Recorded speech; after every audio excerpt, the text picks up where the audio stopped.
Yan. Napapansin nyo mga kabro, kada preno niya, pak, dahan-dahan. Pak, dahan-dahan. Ang ibig sabihin nun mga kabro, hindi na tumatalbog yung suspension niya. Ayun yung pinaka-prevention natin sa center bearing or tinatawag natin na ball race or knuckle bearing. Tandaan natin, pag contaminated na ang pagkain, wala na nutrition. Contaminated, panis na at hindi na pwedeng kainin. Ganon din sa langis mga kabro. So yung mga kabro, may meron tayong gagawin na kung saan ito yung ginagawa natin sa front shock tuning. So ayan, preparing na tayo. So malinis na ito mga kabro. Ayan, so tignan natin kung gaano nga ba kadumi yung existing na langis ng front shock natin. Ito contaminated na to. Wala na yung viscosity, wala na yung ganda ng langis, ang lapot, labdaw. So ang nangyayari mga kabro, dito na lumalata yung langis natin. So titignan naman natin yung after this mga kabro kung paano natin ilalagay yung langis sa front shock natin. Or na-experience natin na nalalata na, automatic bro mga kabro dapat papalitan na natin. Kasi bakit? Dalawa lang naman ang nasisira, pwedeng nasisira dyan. Puntahan natin to. Ito ang possible nasisira pag sobrang lambot ng ating shock. Yung tinatawag natin na center bearing or yung sa kilalang ball race or knuckle bearing. Bakit? Sa sobrang lambot ng shock natin mga kabro, tumatalbog na papuntang center bearing. Usually, ang madalas na nasisira ng mga ball race or knuckle bearing, yung mga center bearing, mga Honda. Kasi bakit? Nakadesign ng Honda sa lambot ng suspension. Pero ang problema mga kabro, yung lambot ng suspension, ibig sabihin yung labnaw ng langis hindi na kayang makakuha yung tamang suspension ng bigat ng rider, ng motor, ng sakay at ng angkas. Sa mga iba-ibang inaangkas dyan. O iba-ibang inaangkas kasi siyempre may mga motorcycle taxi. Diba? So pag-usapan natin gaano nga ba kahalaga yung suspension o yung tinatawag natin na front shock tuning maintenance. So gastos na naman, di ba? Pero tingnan natin kung gaano kahalaga. Let's go. Pansinin nyo, ginawa ang motorcycle 2 wheels para sa single rider.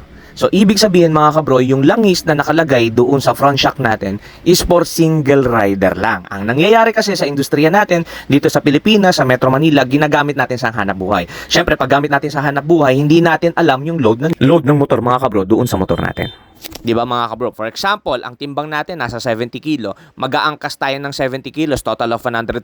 From 140 kilos, nagdadagdag pa tayo sa unahan ng kinakarga. Minsan bigas, barko, baka, baboy. Ganun mga kabro, ganun kabibigat. So imagine that mga kabro, no? Hindi na akma yung oil doon sa nakalagay na load sa motor natin. Kaya kailangan natin ng mas makapal, malapot na langis para sa front shock natin.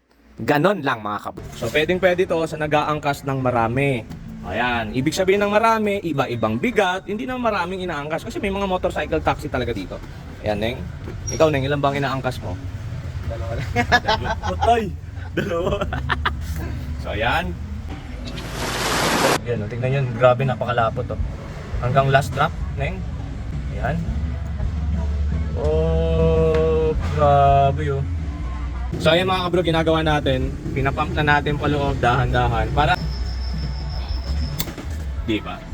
Pag contaminated na or ganun na yung kulay ng langis natin, probably mga taon na yung ganitong kulay eh. Ganitong kulay, possible mga taon na. Ibig sabihin kung contaminated na yung langis, wala nang silbi yung langis natin. Wala nang suspension playing, tinatawag. Mga kabro, testing tayo ngayon. Tignan nyo yung suspension natin mga kabro na kung saan to-throttle niya. Ito yung literal na nangyayari. Biglang preno, biglang lubak. Sige, game, Neng. Go. Hop.